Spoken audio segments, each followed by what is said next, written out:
Hello mga Jai! Kamusta ang tiyanan? Ayan na nga at kami nga ay nagkayayaan na pumunta dito sa Lawrenceford at malayo-layo nga dito sa place namin to mga Jai.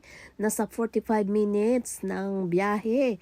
So mabuti naman at hindi traffic. So ayan, nagsama-sama lang ako mga Jai kasi nga niyaya ako. So okay lang sa akin, sabi ko tamang-tama na mga Jai ay mga off ko. So ayan na nga Jai, nagsunod-sunuran naman ako dito sa mga eksperto, mga kauban ko ba mga eksperto. Ayan na nga Jai, din welcome na kami dito sa isang restaurant, breakfast restaurant to mga Jai. So kasi early kami at winter pa, lamig, maulan-ulan pa mga Jai. So ayan na nga at binigyan na kami ng mesa dito at pinaupo. So ayan, mga reserve ang iba na yan mga Jai. So ayan na nga, yung unang-una ko ditong mga in-order mga Jai ay coffee, syempre dahil nga coffee is life at syempre ay dahil nga malamig mga Jai. So ayan na nga, nag-order na rin kami, binagay yung menu at nag-order na ako ng coffee pati na rin ng food mga Jai, kay breakfast lang man na. So ayan.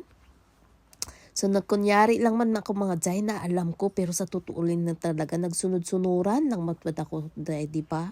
Kasi parang mga sosyalin man tong mga restaurant mga Jai.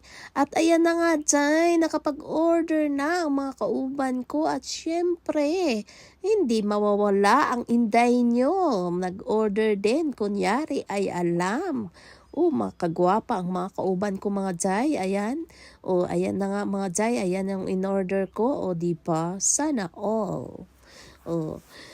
So, ayan mga Jai. Nag-start na si Inday nyo. Magkaon, wow, may fireplace. Diba? Nag-start na si Inday nyo kumagkaon mga Jai. So, sabi ko nga ay ang tigas ng bread nila mga Jai. So, di bali na, nakunyari na lang ako kay alam mo na, di ba? Pag ingon ko sa ako, pag pandesal lang to, okay na sa ako niyan. Diba? So ito nga ang tigas ng pandesal, ang hirap nga na ako kagatin, diba? Diba? Sana Ayun na mga Jai, bye-bye na kay